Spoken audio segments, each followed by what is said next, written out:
علیکم هموطنان عزیز. این دوست مراد جانی ما با راغوند کار داده آمده. اگه خواستیم یک قصه برای دوست مراد پا کلیچکی دان جوان جنگوله پیشنهاد شما برادران.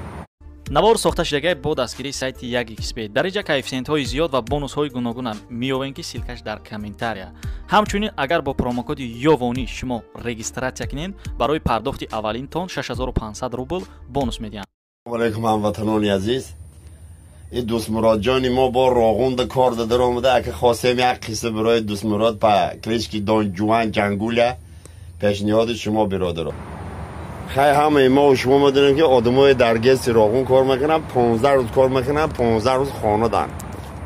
خیلی عروس اینا و خانه اینا و گست کار گرم بسته رفته جوان بر میگرده میبیه. خیلی از هرچیز زندگی در آیا خود پا خود میکنن، زنگ ایسوسی میکنن. این بیچاره آدمی ای شخت آمدگی جوان جانی ما هم تو میگه خوش میبره.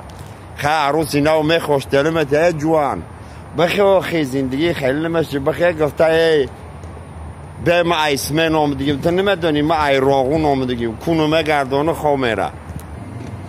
عروسی نو سهر میخزه در دروازه رو هوی میکنه، حولی رو گیر میگرده، ستیل رو میگیره، گاو جوشی میره میره پیش توالت گاو خواه ای بندشی که میخزه میکشه نمیخزه همه خیز ستیل قطی در سری گاو میزنه میخزه بگه بخی ایجاته خدازده تا رنگی دان جوان ای راغون آمدی.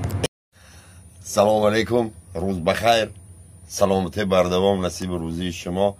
یک قصه نوبتی پیشنهاد میکنم. یک قصه در ردام به وجود آمدگی هست.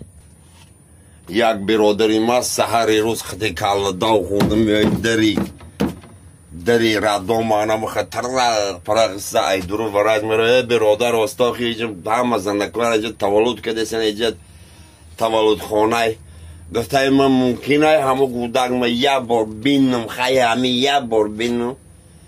دکتر مگه بیا مست علس آمدی برای مگه مالی خانه مایر جواب مدی همون خانه تا چند قیمه فاره ببین.